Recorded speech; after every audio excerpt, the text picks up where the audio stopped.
야생에서 아기 코끼리가 어미와 함께 있을 때 맹수라 할지라도 잘 건드리지 못합니다. 그러나 이 아기 코끼리가 어미에게서 떨어지면 바로 표적이 됩니다. 여러분, 성도도 마찬가지입니다. 성도가 하나님께 붙어 있으면 마귀가 건드리지 못합니다. 따라서 마귀의 작전은 어떻게 해서든지 성도를 하나님에게서 떼어놓는 것입니다. 그런데 마귀는 강제로 성도를 하나님에게서 빼앗지 못합니다. 그렇기에 마귀는 성도를 유혹합니다. 여러 가지 방법을 동원하여 의심하게 만드는 것입니다. 하나님과 성도 사이를 이간질합니다. 힘으로는 안 되기에 성도로 하여금 하나님을 의심하게 해서 성도 스스로가 하나님으로부터 등을 돌리게 만듭니다. 세상의 화려함과 세상의 권세로 유혹하고 자연스럽게 하나님으로부터 멀리하게끔 만듭니다. 말하자면 하나님보다 세상의 것들을 더 좋아하고 사랑하게 만드는 것입니다. 여러분, 우리가 이 세상을 살아갈 때 수많은 시험들이 우리 앞에 도사리고 있습니다. 내 삶이 잘 나가고 잘 되는 것, 그러나 어느새 우리 삶에 어려움이 밀려오고 예측하지 못했던 일들이 우리를 유혹하고 발목을 잡아 곤란하게 만들 때가 있습니다. 여러분, 이것이 때로는 마귀의 시험입니다. 그러나 지피지기이면 백전백승이라는 말과 같이 마귀가 우리를 어떻게 시험하는 줄 알면 우리는 능히 이길 수가 있습니다. 그렇다면 이러한 시험을 또한 이런 유혹들을 이길 수 있는 힘이 어디에 있겠습니까? 오늘 우리가 읽은 본문은 세상의 유혹 가운데 어떻게 우리가 승리할 수 있는지를 우리 주님께서 친히 보여주십니다. 우리 예수님께서 세례를 받으시고 공생애를 시작하시면서 성령의 이끄심을 따라 광야로 가셔서 마귀에게 시험을 받으십니다. 그 시험을 받으실 때 상황이 어떠합니까? 여러분, 예수님은 죄만 없으셨지 인간이 가지는 모든 고통과 아픔을 지닌 우리와 똑같은 몸을 입고 이 땅에 오신 분이셨습니다. 그러니 먹지 않으면 굶주린 배를 움켜쥐고 고통을 당해야 하는 우리와 똑같은 인간이셨습니다. 그런데 40일 동안 광야에 계셨습니다. 그것도 40일 밤낮으로 금식한 후였습니다. 바로 이러한 때에 마귀가 예수님을 찾아온 것입니다.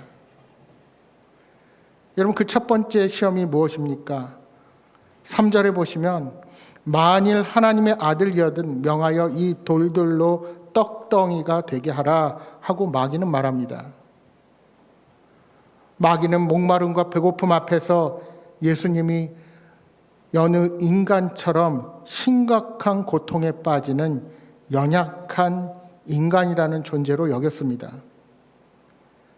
따라서 마귀는 예수님께서 돌로 떡을 만들면 그를 초인간적인 그런 능력자로 인정해 주는 것처럼 하면서 예수님도 떡에 얽매인 연약한 인간에 불과하다는 것을 그렇게 나타내려는 간악한 꾀를 보였습니다. 여러분, 물론 우리 예수님께서는 돌로 떡을 만드실 수 있는 분이십니다. 그러나 그렇게 함으로써 예수님은 떡으로 사는 사람이 됩니다. 굶주림을 해결하기 위해 무슨 수단을 사용하든지 배고픔만 해결하면 능력자로 통하게 되는 세속적인 인간이 되고 마는 것입니다. 여러분, 이러한 문제는 단순히 먹고 마시는 것에만 해당하지 않습니다. 우리가 살아가는 데 필요한 세상의 모든 물질, 돈, 권력, 명예가 다 포함됩니다. 여러분, 우리의 신앙생활을 힘들게 하는 것도 다 이런 것들 아닙니까? 내가 당장 배가 고프고 내가 당장 돈이 필요하면, 또한 세상에서 권력과 힘이 필요하니 더 이상 인내하지 못하고 세상의 권력과 힘을 쫓아가는데 시간과 노력을 쏟게 되는 것입니다. 예전에 제가 여러분에게 한번 말씀드린 것 같은데, 어떤 목사님이 이런 말씀을 하신 것이 기억납니다. 사람과 물질의 관계를 배와 물의 관계로 비유하신 것입니다. 여러분, 배라는 것은 물이 있어야 움직이죠. 물이 없으면 배의 기능이 마비됩니다. 마찬가지로 사람은 물질이 있어야 움직입니다. 물질이 없으면 살아가는데 필요한 기능들이 다 마비되게 되어 있습니다. 그래서 사람들이 물질을 제2의 생명처럼 귀하게 보는 이유가 여기에 있습니다. 하지만 여러분, 배의 경우를 보면 물이 있어야 움직여지지만 그 물이 그 바깥에서 있는 것이 아니라 배 안으로 들어오게 되면 그 배는 침몰하고 맙니다. 마찬가지로 사람도 물질이 필요하지만 물질이 그 사람 마음 중심에 침투하게 되면 그 사람은 버려지게 됩니다. 이처럼 물질이 사람을 지배하면 그 사람은 하나님을 떠나게 됩니다. 결국 우리의 먹고 사는 문제가 하나님보다 더 중요하게 되면 그 사람은 하나님 앞에 바로 설 수가 없는 것입니다. 그래서 예수님께서 사탄에게 대답합니다. 사람이 떡으로만 살 것이 아니요 하나님의 입으로부터 나오는 모든 말씀으로 살 것이니라. 예수님께서는 신명기 8장 3절의 말씀을 인용하십니다. 사람이 떡으로만 살 것이 아니라는 말씀의 의미가 무엇입니까? 이스라엘 백성들이 광야에서 지낼 때 양식이 떨어져서 죽게 되었습니다. 그런데 그 척박한 광야에서 어떻게 살아남았습니까? 하늘에서 내리는 만나로 40년을 살게 되었습니다. 떡으로만 산 것이 아니라 하나님이 주시는 만나, 즉 하나님의 능력으로 그들이 40년을 버틴 것입니다. 이 과정을 통해서 이스라엘 백성들은 사람이 떡으로만 사는 것이 아님을 알게 되었습니다. 여러분, 우리는 우리에게 있는 양식으로, 우리에게 있는 은행 잔고로, 우리의 소유로 우리의 생명을 보존하려고 합니다. 우리의 생명이 마치 거기 달린 것처럼 생각합니다. 그런데 과연 그런가요? 성경에 나오는 이야기를 생각해 보십시오. 우리 예수님의 비유 중에서 어떤 부자가 여러 해 먹을 것을 쌓아 두었는데 오늘 당장 하나님이 그 영혼을 데려가시면 그 쌓은 것이 아무런 소용이 없어진다는 비유를 하신 적이 계십니다. 여러분, 실제로 세상에는 자신이 평생 먹을 것을 쌓아놓고 허무하게 하루아침에 인생을 잃어버리는 사람들이 얼마나 많이 있습니까? 여러분, 우리의 소유는 우리의 완벽한 행복을 보장해 주지 않습니다. 반면에 사르밧 과부에는 한 줌의 밀가루와 한 병의 기름밖에 없었지만 순종으로 인해서 3년 동안 밀가루와 기름이 떨어지지 않았습니다. 엘리야 선지자가 그리 시냇가에 숨었을 때 무슨 일이 일어났습니까? 까마귀들이 아침에도 떡과 고기를, 저녁에도 떡과 고기를 가져왔습니다. 엘리야를 먹이고 사르밧 과부를 살린 것은 바로 하나님의 말씀이요 하나님의 능력이었습니다. 여러분, 잘 아시는 5만 번의 기도 응답으로 유명한 영국의 조지 밀러는 고아의 아버지로 불리던 사람입니다. 그가 어떤 돈이 있어서 그 고아원을 잘 운영한 것이 아닙니다. 늘 기도하며 하나님의 공급하심으로 날마다 고아들을 먹여 살렸습니다. 따라서 마귀의 시험에 대한 우리 예수님의 결론은 인생에 결코 물질에 달려있는 것이 아니라 하나님의 말씀에 달려있다는 것입니다. 그러나 마귀는 우리 인생이 하나님의 손에 달려있지 않고 떡에 달려있는 것처럼 우리를 속이려 합니다. 예수님께서 40일 동안 굶주린 틈을 타서 그 자녀의 필요를 공급하시고 생존을 위하여 먹을 것을 책임지시는 아버지 하나님을 의심하게 하는 겁니다. 그래서 고아처럼 스스로 걱정하고 자신의 몸을 돌보라고 이야기하는 것입니다. 이 유혹에 넘어가면 어찌 되겠습니까? 여러분, 우리 주님의 대답은 떡이 필요 없다든지 돈이 필요 없다는 말이 결코 아닙니다. 돈도 벌지 말고 예수 믿는 사람들은 다 선교사로 나아가는 말씀도 결코 아닙니다. 물론 우리에게 일용할 양식 떡이 필요하지만 인간은 떡으로만 사는 것이 아니며 하나님께서 내 생명을 붙잡아 주시지 않는다면 내가 가진 소유가 결코 나를 지켜주지 못할 것을 말씀하시는 것입니다. 결국 내 생명을 위해서는 떡이 아니라 하나님의 말씀이 우선이요, 그것이 우리의 삶의 우선순위가 되어야 함을 말씀하시는 겁니다. 만약에 이 우선순위가 거꾸로 되면 어떻게 될까요? 먼저 우리는 이러한 떡을 좇는 일에 우리의 모든 인생을 소비하다가 하나님의 사명을 좇지 못하게 될 것입니다.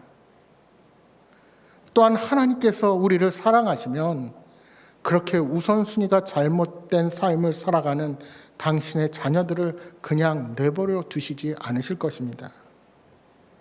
여러분, 신명기의 말씀처럼 재산이 많아지고 가진 모든 것이 하나님이 주신 것이 아니라 내 자신이 능력으로 힘으로 준 것으로 착각하고 교만해질 때 하나님은 반드시 그 백성들을 그 땅에서 쫓아내겠다고 말씀하셨습니다.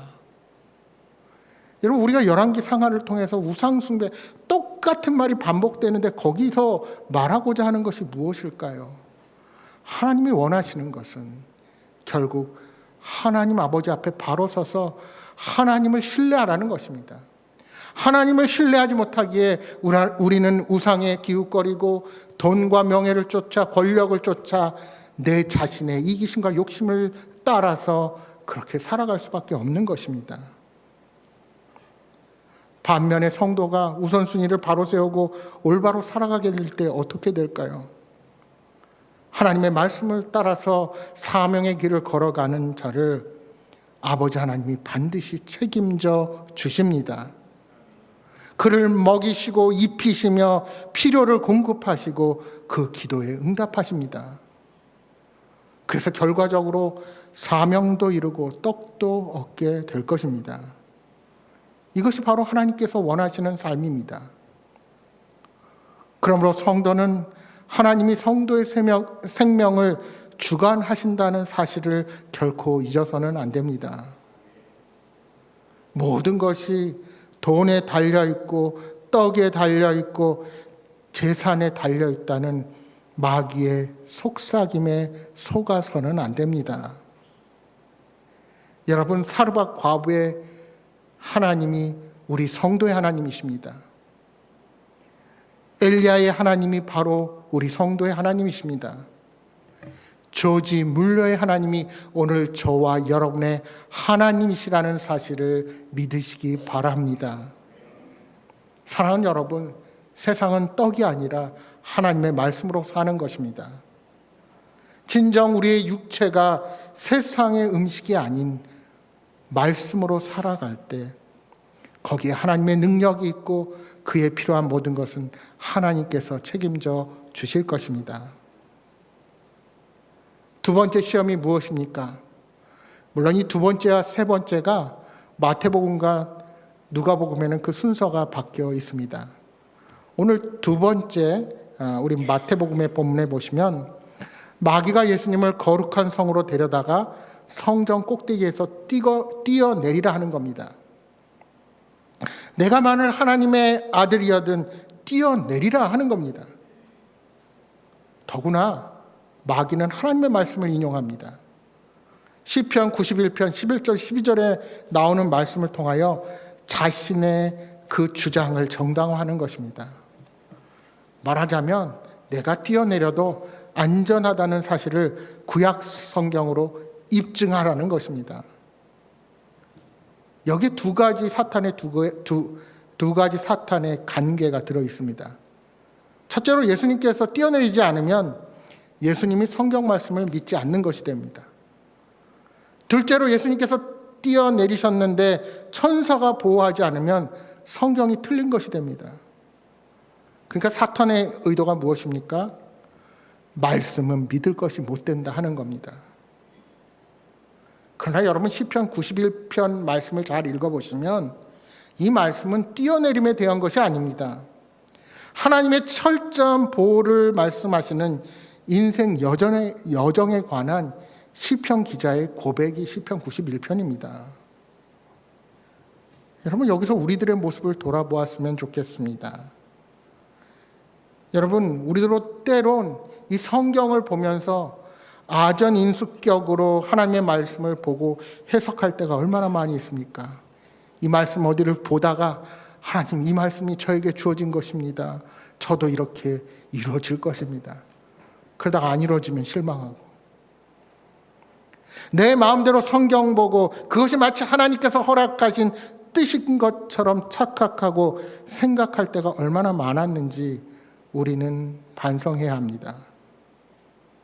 여러분 오늘날 얼마나 많은 이단들이 이 성경 말씀을 오용하여서 마치 하나님의 말씀인 것처럼 우리를 유혹하고 넘어지게 만듭니까? 여러분 성전 꼭대기는 예수님이 뛰어내릴 장소가 아니라 우리 예수님께서 고난의 길을 걸어가야 할 장소입니다. 예수님은 그 성전이 자리한 골고다 언덕에서 우리들의 모든 죄를 짊어지시고 친히 제물이 되셨습니다. 따라서 그 자리는 뛰어내려서 이적을 베풀어서 그렇게 세상의 영웅이 되는 자리가 아니라 하나님을 예배하고 섬기는 자리, 우리를 구원하신 그 하나님에 대한 구원의 감격이 있는 자리가 되어야 합니다. 여러분 오늘 우리는 내 중심이 아닌 하나님 중심의 사고로의 전환이 이루어져야 합니다. 그런데 여전히 뛰어내리라는 마귀의 유혹에 빠져서 어리석게 이 땅을 살아가고 있지는 않으십니까? 여러분 진정한 말씀의 능력은 신기한 일을 행하는 데 있는 것이 아니라 선포된 말씀으로 사람이 변화하는 것입니다.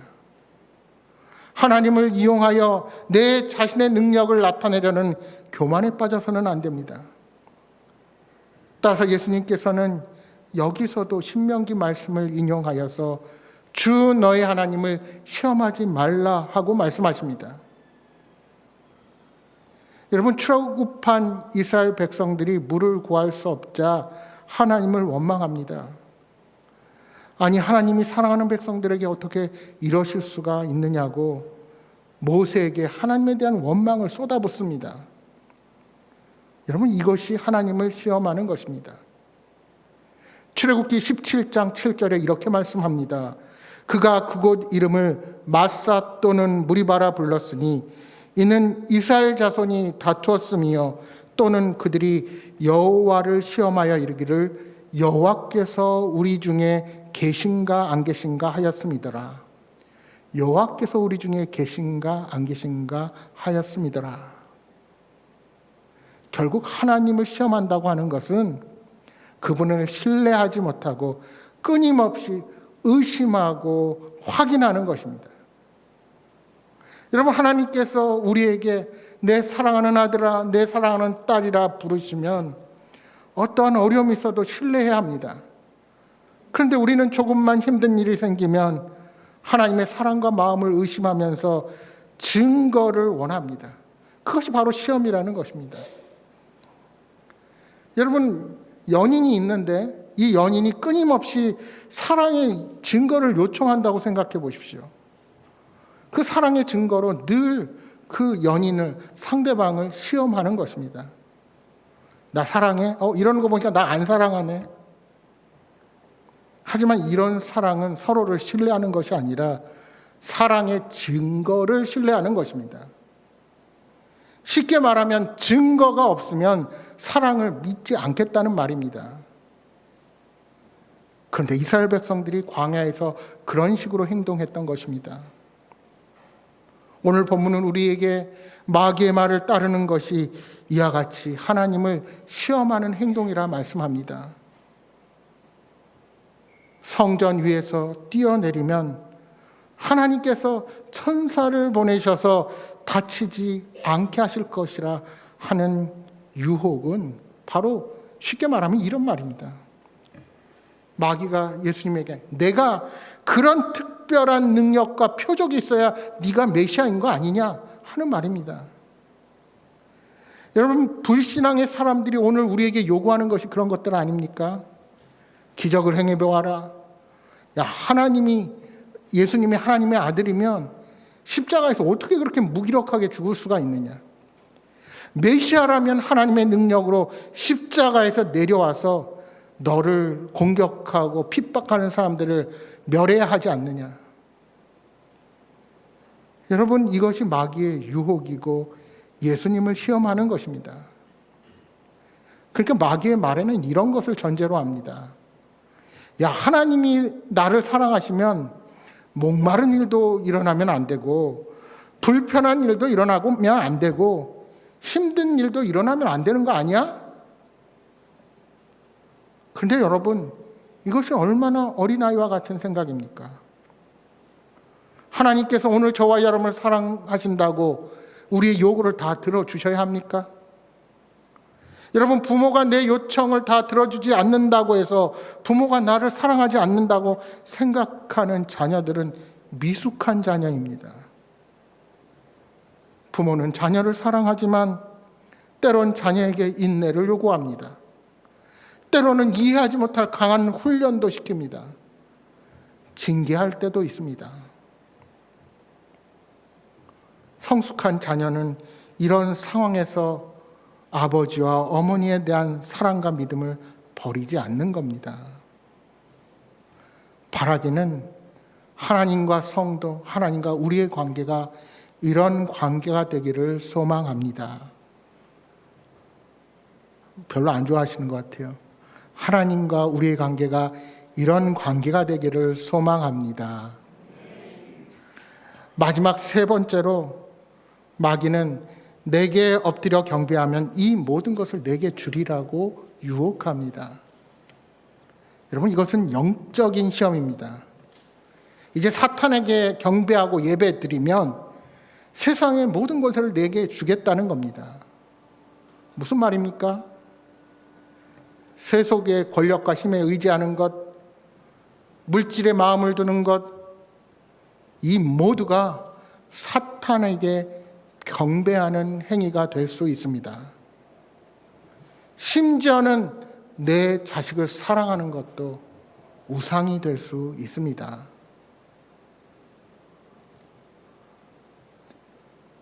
우리 그 조카가 부산에 갔다 와서 우리 집사람이 얘기를 해주는데 엄마 물어봤대요. 엄마한테. 엄마는 나를 사랑해? 하나님을 더 사랑해? 이게 어리니까 엄마는 하나님도 사랑하고 너도 사랑해 그랬더니 엄마 잘못됐어. 엄마는 하나님을 더 사랑해야 돼. 그러다는 겁니다. 그래서 엄마가 웃으면서 기특해서 나는 너를 우상으로 섬기진 않아 했다는 그런 말을 들었습니다. 여러분, 마귀는 오늘도 저와 여러분의 약한 부분을 통해 우리들을 시험합니다. 사탄은 예수님에게 세상 사람들과 가는 길, 그 길이 동일한 길을 가라고 유혹하고 있는 것입니다. 말하자면 예수님을 보통 사람으로 만들려고 하는 것입니다. 여러분, 우리가 세상을 살아가면서 겉으로의 아름다운 모습으로 인하여 우리가 그 속모습을 모른 채로 미혹되는 세상의 것들이 얼마나 많이 있습니까? 처음에는 괜찮겠지 하고 따라가다 보니까 이것이 하나님을 시험하고 하나님을 멀리하는 것이구나 깨달을 때들이 있습니다. 우리 예수님께서는 이 모든 것을 다 준다는 사탄의 유혹 앞에서 이렇게 외치십니다. 사탄아 물러가라. 주 너희 하나님만 경배하고 다만 그를 섬기라 말씀합니다. 여러분, 마귀는 오늘도 저와 여러분의 약한 부분을 이용해서 물질의 문제로, 우리의 교만함의 문제로, 영적인 시험을 통하여 하나님으로부터 멀어지게 만들려 합니다. 어떻게 그 유혹들을 우리가 이길 수가 있겠습니까? 예수님처럼 이겨야 합니다. 적당히 타협하고 어물어물 넘어가면 안 됩니다. 우리가 열왕기 왕들의 역사에서 보지 않았습니까? 조그마한 것 하나, 그저 하지 못하는 것 때문에 결국은 계속해서 그 악습이 진행되고 나라는 패망을 경험하게 됩니다. 사랑하는 여러분, 말씀으로 이겨야 합니다. 사탄아 물러가라, 하나님만 경배하고 하나님만 섬기라 외칠 수 있어야 합니다. 여러분, 사람은 육체적인 욕구가 충족되면 정신적인 면에 신경 쓰게 되죠. 인간이 빈곤하게 살 때는 어떻게 먹고 살까만 고민하면서 살지만 어느 정도 1차적인 욕구가 해결되면 자신을 과시하며 나타내고 싶어 합니다. 여러분, 요즘 우울증과 정신병들이 많죠. 가난한 나라에서는 일어나지 않습니다. 왜 그럴까요? 그저 어떻게 하든 자식들을 먹여 살리면 내 여러 가지 문제가 눈에 들어오지 않습니다. 근데 편안해지고 안정적이 되면 그 외에 내가 무엇을 할까 우리는 우리의 시선을 다른 데로 돌리게 됩니다. 마귀는 그러한 인간의 본능을 통하여 유혹합니다. 인간이 에덴 동산에서 타락한 이유도 여기에 기인하지 않습니까? 하나님께서 천지를 창조하시고 에덴 동산에서 모든 것을 누리게 하셨습니다. 다만 금지한 한 가지, 선악을 알게 하는 나무의 실과만을 먹지 말라고 했는데 인간은 그 많은 풍성한 열매를 두고도 그 하나님께서 하지 말라는 그 한 가지를 범하고 말았습니다. 그것이 바로 하나님과 같아지려는 교만함 때문입니다. 그렇게 하나님과 같아지려는 마음이 바벨탑을 쌓았습니다. 그것이 우리의 죄의 속속인 높아지려는 마음입니다. 여러분, 다윗은 사울왕에게 쫓기면서 사울을 죽일 수 있는 기회를 2번이나 얻게 됩니다. 그런데 왜 그렇게 도망자의 신세를 면할 수 있는 기회를 두고도 이 모든 것을 행하지 않고 하나님의 뜻에 맡깁니까? 그 기나긴 도망자의 생활을 끝낼 수 있는 자리에서 그는 그렇게 자기의 이기심과 욕심대로 행하지 않고 하나님께 이 모든 것을 맡겨버립니다. 왜 그것이 가능했습니까? 그는 모든 권세와 영광이 하나님께 달려있다는 것을 확신했기 때문입니다. 내가 능력이 있어서 내가 가진 힘이 아니라 온전히 하나님의 주권과 하나님의 통치를 믿고 모든 것을 하나님께 맡겨드린 것입니다. 그 결과 다윗은 허물도 있었지만 하나님 마음에 합한 사람이라 인정받을 수 있었고 진정한 왕의 권세와 영광의 자리에 오를 수가 있었던 것입니다. 여러분, 많은 사람들이 예수님의 공생애 당시 그 말씀과 기적을 보고 예수님을 따랐습니다. 심지어 6월절에 우리 예수님께서 예루살렘 성에 입성하실 때 많은 무리들이 겉옷을 길에 펴고 나뭇가지를 베어서 길에 펴고 호산나 다윗의 자손이여 찬송하리로다 가장 높은 곳에서 호산나 하고 예수님을 높이며 찬양했습니다. 그런데 왜 무리들이 하루아침에 돌변하여 소리를 지르면서 예수님을 십자가에 못 박으라고 그렇게 외칠 수가 있었을까요? 그들은 성경 말씀이 예언하는 메시아를 기다린 것이 아니라 자신들의 이 땅에서의 삶을 만족시킬 수 있는 우상을 찾았던 것입니다. 그러나 우리 예수님은 마귀의 유혹을 이기시고 하나님이 부르신 사명의 길을 가셨습니다. 그래서 구약 성경에 예언된 대로 기록된 대로 사셨습니다. 그 결과 십자가 고난의 길을 걸어가셨습니다. 고난의 길이었지만 예수님은 진정한 영광과 권세를 얻으신 것입니다. 여러분, 성도의 삶이 이와 같아야 합니다. 지금 눈에 보이는 잠깐만의 현상을 보고 마귀에게 굴복하면 안 됩니다. 돈과 배경, 편법과 술수, 아부와 눈속임 등으로 얻은 영광들은 안개와 같아서 한순간 사라지고 말 것입니다. 그러나 진정한 성공의 배후에는 사람들이 주목하지 않는 정직이 있고 성실이 있고 나눔과 배려가 있습니다. 세상은 말합니다. 정직한 길이 패배의 길이라고 우리에게 속삭입니다. 그러나 우리는 때론 좀 시간이 걸리고 억울한 삶을 살아갈 때도 많이 있지만 결국 이 땅의 참 주인이신 하나님의 권세와 영광이 반드시 드러날 날이 있다는 것을 생각하며 믿음으로 이 땅을 살아가야 합니다. 그 하나님을 신뢰하며 믿음의 길에서 승리하는 여러분 모두가 되시기를 소망합니다. 제가 이 말씀을 묵상하면서 예수님께서 40일간 밤낮으로 금식하셨던 광야를 묵상해 보았습니다.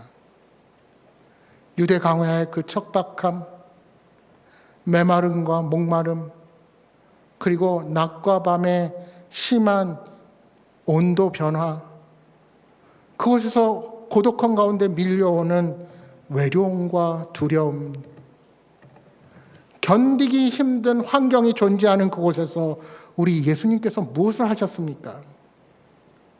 육체적으로는 극한 고통의 자리이지만 육신의 문제를 벗어나 영적으로 오직 하나님과 교제하며 우리를 구원하시기 위한 공생애의 길을 준비하셨습니다. 사랑하는 여러분, 인생의 수많은 유혹들을 이기기 위해서 저와 여러분이 서야 할 자리는 바로 우리 주님께서 서셨던 그 광야입니다. 육신의 문제로 허덕이는 자가 아니라 고독의 자리에서 하나님과 동행하고 내 능력이 아닌 오로지 하나님의 능력을 체험하며 하나님만 경배하고 묵상할 수 있는 그 자리가 오늘 저와 여러분에게 필요한 것입니다. 그래서 여러분이 하나님의 말씀을 깊이 묵상해야 되고 여러분이 무릎 꿇고 기도의 자리로 나와야 하는 것입니다. 여러분, 이스라엘 백성들이 40년간 광야에서 염담받은 후에 약속의 땅 가나안으로 인도받았다는 사실을 명심하십시오. 따라서 우리 삶에 시시각각으로 다가오는 삶의 고통과 많은 문제들 앞에서 우리는 흔들리면 안 됩니다. 그 현장에서 유혹하는 마귀의 달콤한 음성에 귀 기울이는 어리석은 자가 아니라 삶의 광야에서 하나님의 음성을 듣고 더 많이 기도하며 말씀으로 승리하는 저와 여러분이 되기를 바랍니다. 사랑하는 여러분, 이 한 주도 마귀의 시험을 단호히 물리치고 믿음으로 승리하는 여러분 모두가 되시기를 주님의 이름으로 축복합니다.